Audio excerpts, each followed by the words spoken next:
बोलबो जो हमारे साथ हम उनका साथ, जो हमारे साथ, जो हमारे साथ, जो हमारे साथ हम उनका साथ, सबका साथ सबका विकास बंद करो, नो नीड संख्यालघु मोर्चा। সিপিএম প্রায় চলে যাবার আগে 2006 সালে আবার সেই প্লান্ডারিং শুরু করলো মেদিনীপুরের উপরে। সেখানে নন্দীগ্রামে জমি দখল করলো, মানুষকে মেরে তুলে দেওয়ার চেষ্টা করলো। কে রুখে দাঁড়িয়েছিল? তার নাম শুভেন্দু অধিকারী। বহুবার নন্দীগ্রামে গেছি, সাধারণ মানুষের কাছে Suvendu Adhikari became a myth. আমার কাছ থেকে শোনো, he became a myth in Nandigram. সুতরাং শুভেন্দু অধিকারী, শিশির অধিকারী যেভাবে মানুষের পাশাপাশি থেকে আন্দোলন করেছেন, সেটা তো আমি মনে করি যে কখনো বাংলার এই যে বিরোধী রাজনীতির যদি কখনো লেখা হয় ইতিহাস, সেটা লিখতেই হবে, কিছু করার নেই। পশ্চিমবাংলায় ওই যদি তৃণমূল সরকারটা আর কিছুদিন থাকে, তাহলে না পশ্চিমবাংলা ক্রমশ ধ্বংসের পথে যাবে। হিন্দু মুসলিম খ্রিস্টান কি হবে সেটা বলতে পারবো না, পশ্চিমবাংলা রাজ্য হিসেবে অলমোস্ট শেষ হয়ে যাবে। তোমাকে একটা কথা বলি, শুভেন্দু অধিকারী কোথাও তো জবরদস্তি চাপানোর চেষ্টা করেন, আমারটাই মানতে হবে।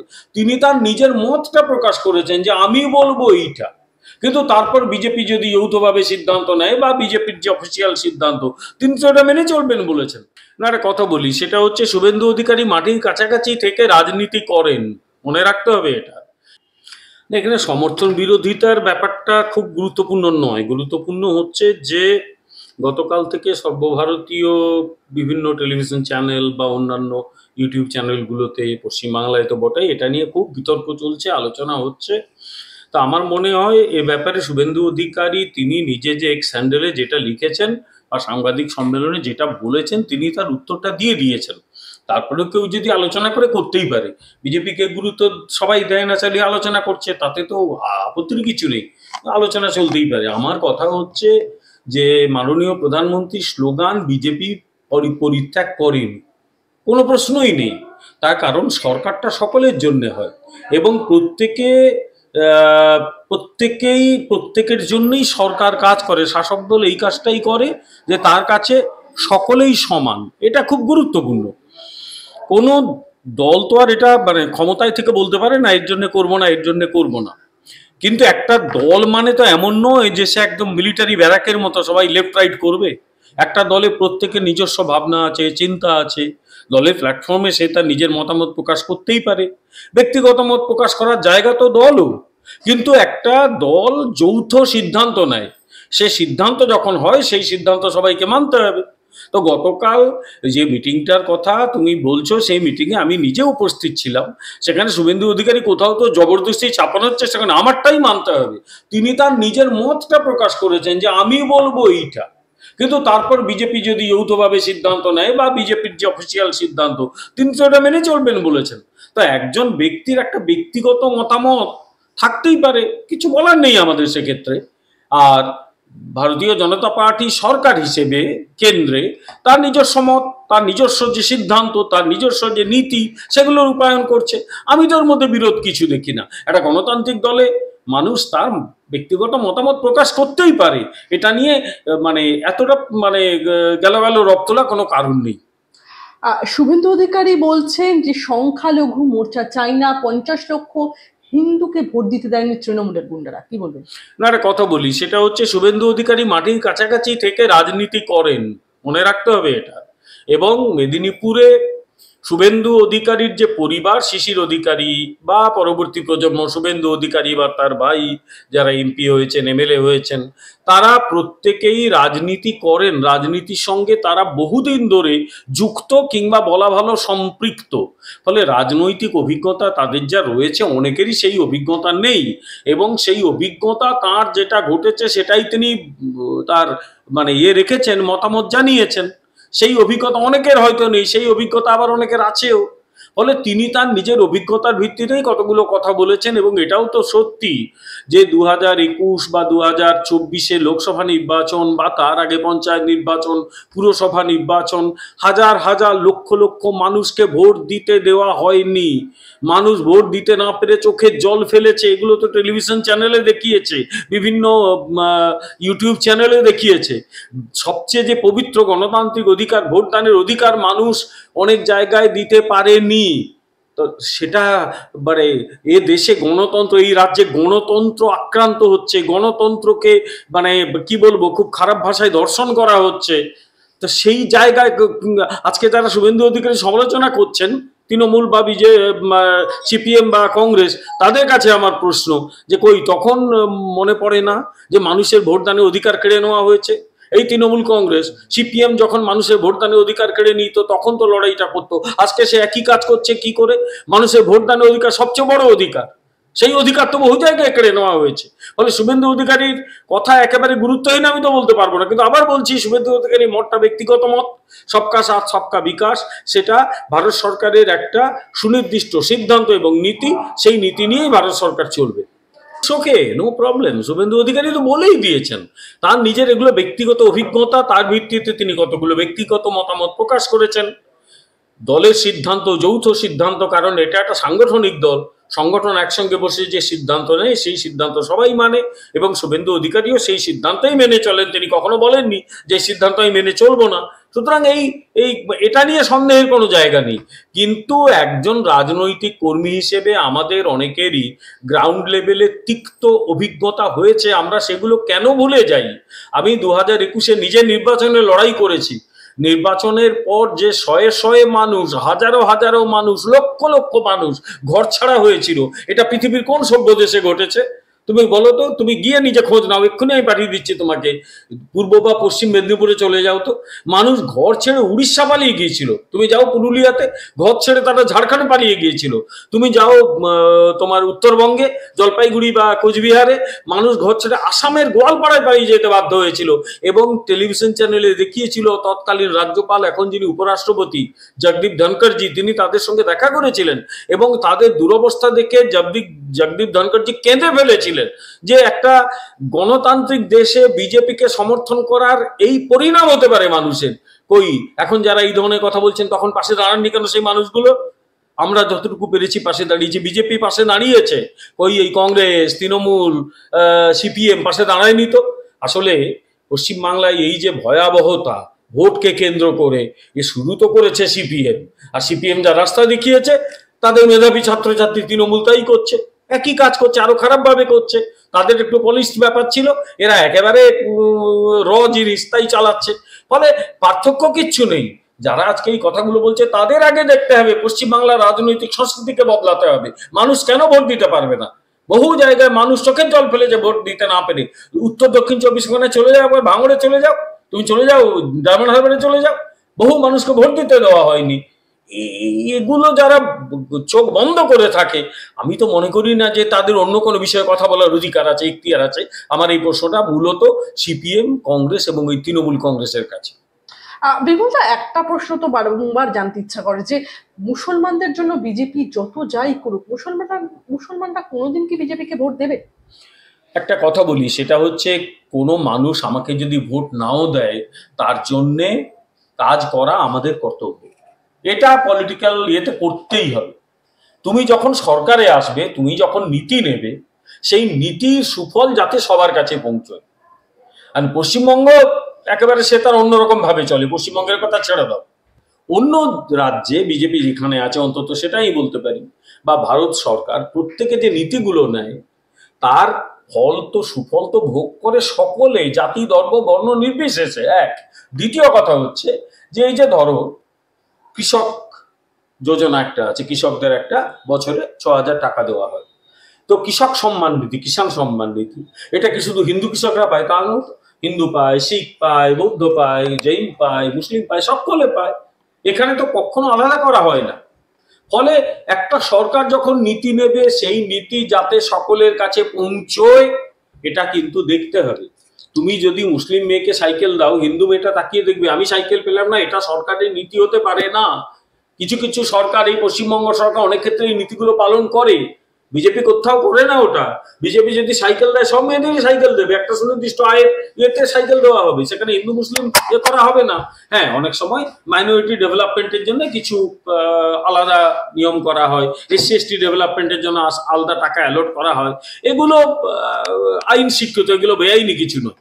কিন্তু যে সরকারের সর্বোচ্চ নেত্রী বলেন যে গরু দুধ দেয় তার লাথি খেতে আমি রাজি আছি, তাহলে বোঝাই যাচ্ছে যে একটা সরকারের, এই পশ্চিমবঙ্গ সরকারের নীতিগুলো কি সবার জন্য হয়? প্রশ্ন কিন্তু থেকেই যায়। আর আমাকে সমর্থন করলো কি করলো না, যখন নীতি নির্ধারণ হবে, নীতি রূপায়ণ হবে, এই ব্যাপারে কোনো দলই সেদিকে অতটা গুরুত্ব দেয় না। কিন্তু আমি যখন পলিটিক্যাল স্ট্র্যাটেজি ঠিক করব যে কোন সেকশন আমাকে ভোট দেবে বা না দেবে, তখন তো এগুলো মাথায় রাখতেই হবে যে যারা আমাকে ভোট দেয় না তার ভোটটা আমি কাছে আনার চেষ্টা করব। এটা তো পলিটিক্যাল স্ট্র্যাটেজি, কিছু করার তো নেই। এবং তারা যদি ভোট না দেয়, দেখতে হবে কেন ভোট দেয় না, সেগুলো বিচার করে দেখতেই হবে। আর সংগঠন প্রশ্নে এদিন শুভেন্দু অধিকারীর মুখে উঠে আসে মুকুল রায়ের প্রসঙ্গ। শুভেন্দু অধিকারী বলেন যে, আমি কোট আনকোট বলছি, তিনি বলেন যে মুকুল রায়ের মতো সব কেড়ে নেওয়ার পর আমি বিজেপিতে আসিনি, আমি সব ছেড়ে বিজেপিতে এসেছি, এখানেই আমার অবসর হবে। এটুকু শুধু আপনাদের কাছে বলতে চাই, কি বলবেন? না, একটা কথা বলি, সেটা ঠিকই। এখানে আসার আগে শুভেন্দু অধিকারী, আমি মুকুল রায় নিয়ে কোনো আলোচনা করব না, শুভেন্দু অধিকারী, কারণ আমি নিজে মেদিনীপুরের মানুষ এবং অনেক ছোটবেলা থেকেই আমি শিশির অধিকারীর লড়াইয়ের কথা শুনেছি। ছোটবেলায় মেদিনীপুরে, যেখানে আমার গ্রামের বাড়ি দাঁতনে, আমি জানি মেদিনীপুরের ওই অঞ্চলটা অসম্ভব উপদ্রুত অঞ্চল, ভীষণ ডিস্টার্বড অঞ্চল। সেই সময় সিপিএম ক্ষমতায় এসেই সেখানে প্রচুর অত্যাচার চালিয়েছে। মানে আমার নিজের চোখে দেখা কি ঘটেছে। এখন কলকাতায় বসে অনেকে অনেক কথা বলে, তোমাদের এইসব চ্যানেলে অনেকে উল্টোপাল্টা মন্তব্য করে, তারা জানেও না যে কি ঘটনা ঘটেছে মেদিনীপুর জেলাতে, আরো অনেক জেলার মতো মেদিনীপুর জেলাতে সিপিএম কিভাবে প্লান্ডারিং করেছে। তার কারণ ছিল কি, 1977 সালে তুমি মানে নির্বাচনের ফলাফলটা দেখবে, সিপিএম সবচেয়ে খারাপ ফল করেছিল এই মেদিনীপুর জেলাতে কিন্তু, এবং তারপর জেলাটাকে দখল করতে গিয়ে প্লান্ডারিং করেছে। তো সেই সময় একজন মানুষ কিন্তু সিপিএম এর বিরুদ্ধে রুখে দাঁড়িয়েছিল, এবং ধীরে ধীরে তার নেতৃত্বে ওখানে বিরোধীরা কিন্তু জোট বেঁধেছিল, এবং তার নাম শিশির অধিকারী। আমার মনে আছে ছোটবেলায় যখন কংগ্রেসের লোকজন সভা করতো, সেই সভায় একটা কথা বলা হতো যে সিপিএম এর বিরুদ্ধে কিভাবে লড়তে হয় দেখে এসো শিশির অধিকারীর কাছ থেকে। আমার নিজের কানে শোনা, আরে আমার বয়সটাও তো কোটা কম হয়নি, চোখের সামনে সিপিএম ক্ষমতায় এসেছিল, তখন বয়স খুব কম, কিন্তু মনে রাখার মতো বয়স হয়ে গেছে। তারপর চোখের সামনে দিয়ে সিপিএম চলে গেল। তারপর যখন সিপিএম প্রায় চলে যাবার আগে 2006 সালে আবার সেই প্লান্ডারিং শুরু করলো মেদিনীপুরের উপরে, সেখানে নন্দীগ্রামে জমি দখল করলো, মানুষকে মেরে তুলে দেওয়ার চেষ্টা করলো। কে রুখে দাঁড়িয়েছিল? তার নাম শুভেন্দু অধিকারী। শুভেন্দু অধিকারী এই যে জনগণের সঙ্গে তার একটা যোগ, জনগণের তার প্রতি অসম্ভব যে ভালোবাসা, তার একটা বড় জায়গা কিন্তু তৈরি হয়ে যায় নন্দীগ্রাম আন্দোলনের প্রেক্ষাপটে। এবং নন্দীগ্রামে তখন এই আন্দোলনের সঙ্গে বহুবার নন্দীগ্রামে গেছি, সাধারণ মানুষের কাছে Suvendu Adhikari became a myth. আমার কাছ থেকে শোনো, he became a myth in Nandigram. এবং ধীরে ধীরে আন্দোলনে উঠে আসে। আচ্ছা, তুমি বলো তো, নন্দীগ্রামে সিপিএম ওই যে সূর্যোদয় ঘটিয়েছিল ইত্যাদি ইত্যাদি, তারপরে তৃণমূলের কোন নেতা ঢুকতে পেরেছিল? মমতা ব্যানার্জি ঢুকতে পেরেছিলেন না।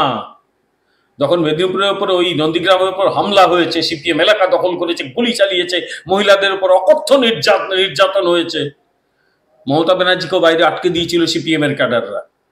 সেই সময় যিনি ঢুকেছিলেন প্রথম, তার নাম লালকৃষ্ণ আদবানি। তিনি লোকসভায় বিরোধী দলের নেতা ছিলেন, বিশাল কনভয় নিয়ে ঢুকে পড়েছিলেন, সিপিএম এর হিম্মত হয়নি ওনাকে আটকানোর, এবং তার পেছনে পেছনে তৃণমূল ঢুকে পড়েছিল। তারপর মাতঙ্গিনী তাদের শুরু হয়ে গিয়েছিল, তার আগে তো ঢোকার মুরত ছিল না। সেই সময় সেই নন্দীগ্রামের ভেতরে থেকে লড়াই করেছিলেন Suvendu Adhikari. Take it from me.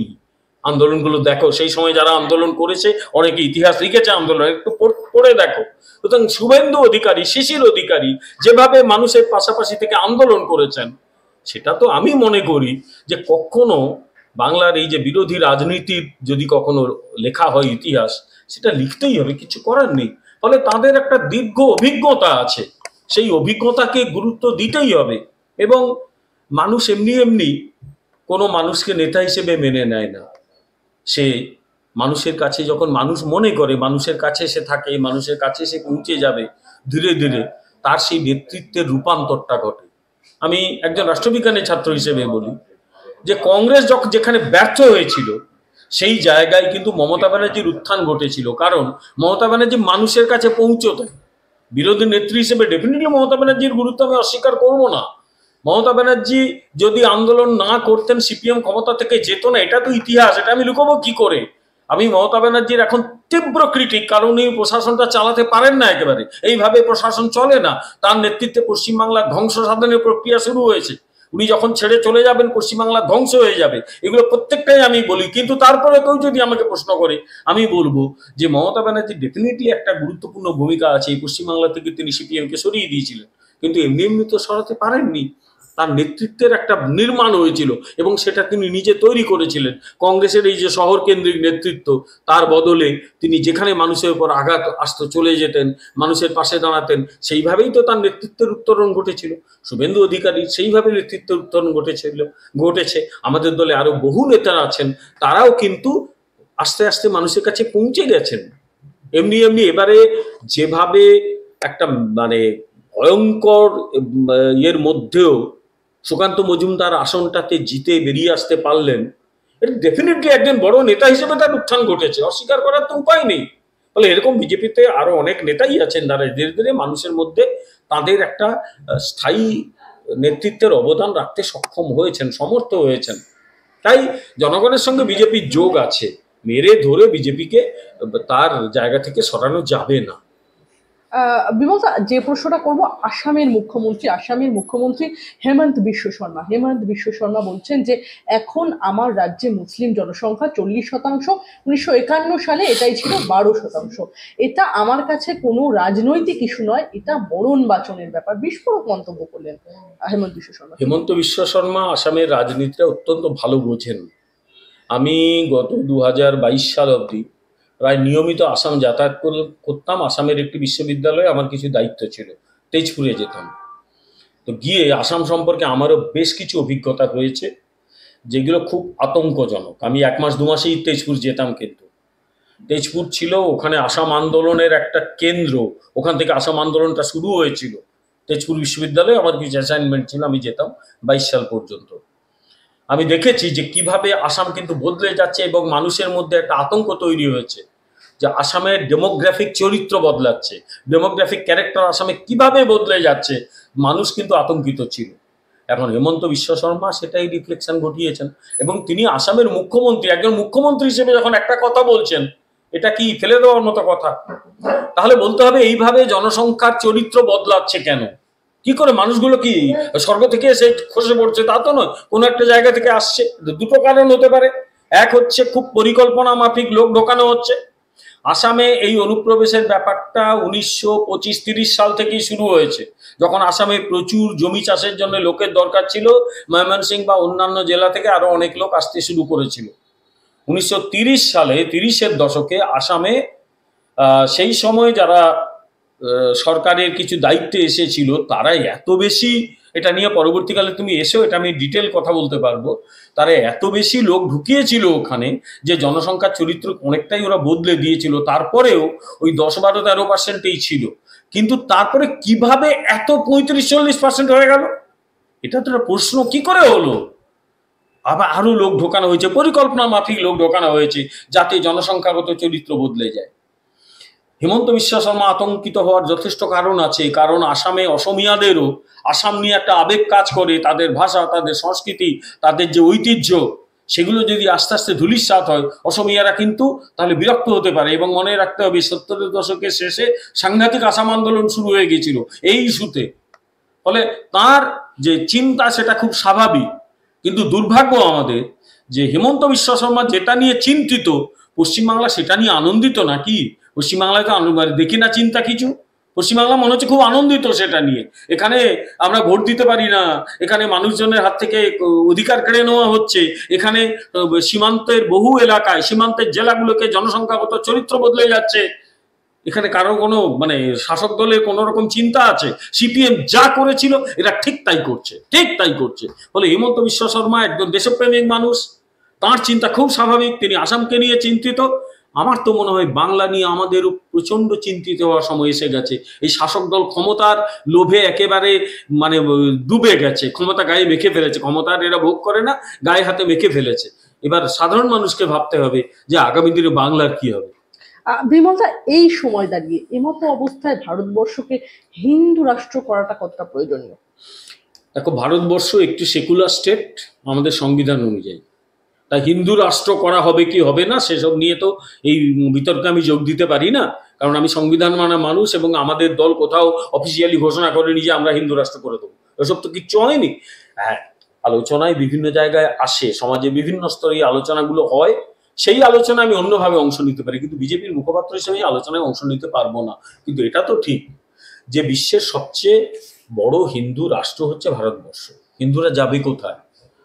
তুমি দেখো, নেপালে কিন্তু একসময় অফিসিয়াল নেপাল একটি হিন্দু রাষ্ট্র ছিল, পরে ওখানে ওই বামপন্থীদের পাল্লায় পড়ে ওখানে হিন্দু রাষ্ট্রের বদলে ওরা সেকুলার স্টেট হয়। নেপালে কিন্তু আবার হিন্দু রাষ্ট্রের দাবি উঠতে শুরু করেছে, আন্দোলনও শুরু হয়েছে, একটা বড় অংশ আন্দোলন শুরু করেছে নেপালকে হিন্দু রাষ্ট্র ঘোষণা করতে হবে। আর নেপালের ব্যাপারটা নেপালের মানুষজন বুঝবে, কিন্তু আমাদের এটুকু তো অন্তত বলতে হবে যে ভারতবর্ষ পৃথিবীর হিন্দুদের একটা সবচেয়ে বড় রাষ্ট্র। হিন্দুদের ঐতিহ্য, হিন্দুদের ইতিহাস, এটা ভারতবর্ষকে কেন্দ্র করে, যে যার প্রভাব পড়েছে নেপালের ওপরে। ফলে সেই ভারতবর্ষ যদি জনসংখ্যাগত চরিত্র বদলে যায় তাহলে কিন্তু ডেফিনেটলি হিন্দু ধর্ম বিপদের মধ্যে পড়বে, সেটা আমরা হতে দিতে পারি না। আমি মনে করি সংবিধান ধর্ম নিরপেক্ষ, কিন্তু আমি একজন ডিভাউট হিন্দু। আমি মনে করি যে কখনোই হিন্দু ধর্ম, হিন্দুত্ব, হিন্দু ভাবনা, হিন্দু ঐতিহ্য সেগুলোকে ধ্বংস হতে দেওয়া যায় না, সেগুলোকে রাখতে হবে যেভাবেই হোক। বিমলদা, আপনি একজন হিন্দু হিসেবে কি মনে করেন যে আগামী 20 বছরে হিন্দুরা নিশ্চিহ্ন হয়ে যাবে পশ্চিমবাংলা থেকে, এবং এমনটাই দাবি করেছেন তথাগত রায়?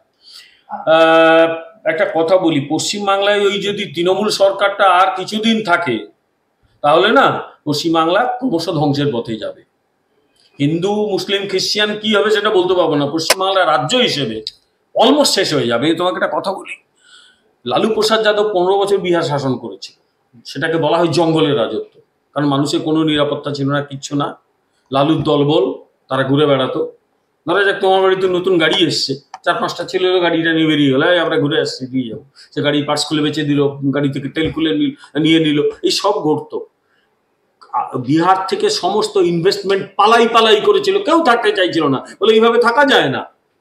এখন যার জন্য দরকার আইন শৃঙ্খলা। নীতিশ কুমার এত জনপ্রিয় কেন হয়েছেন? কারণ লালুকে ক্ষমতা থেকে সরিয়ে উনি যখন বিজেপির সঙ্গে অ্যালায়েন্স করলেন, ওকে প্রথম বলে দেওয়া হয়েছিল আপনার ফার্স্ট প্রায়োরিটি হচ্ছে আইন শৃঙ্খলাকে আপনাকে উন্নত করতেই হবে। ফলে তিনি নির্দয়ভাবে সমস্ত গুন্ডাদের বলতে জেলে পড়ো, আগে তাদের ঠাঁই হবে জেলে। আস্তে আস্তে বিহার কিন্তু অনেক উন্নতি হয়েছে।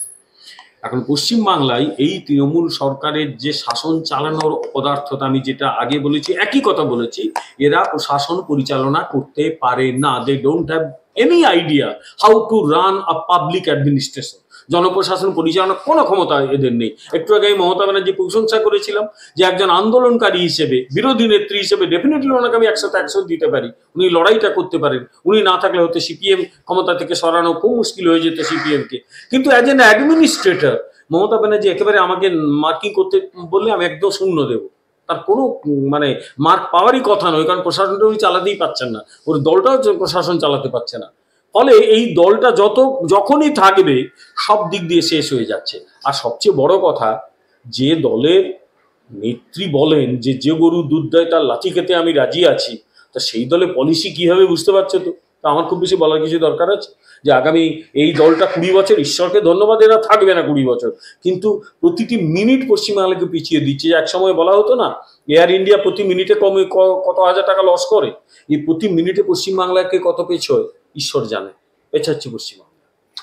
সালিশি সভার প্রস্তাবে রাজি না হয় শিকলে বেঁধে মহিলাদের উপর অত্যাচারের অভিযোগ উঠেছে সোনারপুরের তৃণমূল কর্মী জামালের বিরুদ্ধে। পলাতক জামালের বিরুদ্ধে গ্রামবাসীরা একের পর এক অভিযোগ তুলছেন, তার মধ্যে তৃণমূল তার সঙ্গে দূরত্ব বাড়িয়েছে। না, তৃণমূল কিছু ঘটলেই এখন তো পাত্রের সঙ্গেও দূরত্ব বাড়ায়, বালুর সঙ্গেও দূরত্ব বাড়ায়। একমাত্র তাদের বন্ধুত্ব হচ্ছে কেষ্টর সঙ্গে, ওরা কেষ্টকে ছাড়তে পারছে না, এদেরও ছাড়েনি, ওই মুখে বলে ওরা ওদের ব্যক্তিগত যা ঘটেছে। তৃণমূলে অদ্ভুত ব্যাপার আছে, যে তোমরা আমাকে যতদিন দেবে, তুমি আমার লোক, তুমি ধরা পড়লে সব তোমার ব্যক্তিগত কাজ, আমাদের আর কোনো দায় নেই। এই দলটা এরকমই চলে। তো এই দল যেমনি চলে, প্রশাসন যা দল তাই। তোমার দল যদি ঠিকঠাক চলে তাহলে প্রশাসন ঠিকঠাক চলবে। দিকে দিকে নীতি পুলিশি, শিকলে বেঁধে নীতি পুলিশি অন্য জিনিস। অনেক সময় ছেলেমেয়েরা হয়তো কোথাও আড্ডা মারছে, কেউ এসে বলে এখানে আড্ডা মেরো না, এটা নীতি পুলিশি। এটা নীতি পুলিশি নাকি? কোনো মহিলাকে ধরে ধরে পেটানো, কোন একটা বাচ্চা ছেলেকে বেঁধে তার প্রাইভেট পার্টে চিমটে দিয়ে টানা, এগুলো কোনো ভদ্র সমাজে চলে নাকি? এটা অসভ্য ক্রিমিনালের দল। অসভ্য ক্রিমিনালরা যদি ইন্টেলিজেন্স পায় তাই হবে। একটা ব্যবস্থায় পুলিশ কি করতে থাকে? এই ক্রিমিনালগুলোকে জব্দ করতে। সেই পুলিশ যদি যা খুশি তাই করতে থাকে, পুলিশ যদি চুপচাপ বসে থাকে, যা হবার তাই হয়। পুলিশকে বলা আছে কিছু করো না, কারণ এরা ভোটে জিতিয়ে দেয়, ভোট আনে।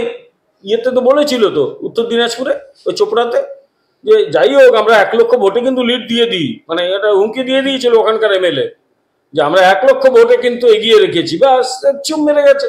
ফলে সেখানে যে কাণ্ডটি করেছিল সে জেলে আছে, সে তাকে নিয়ে তৃণমূলের এখনো চিন্তা নেই।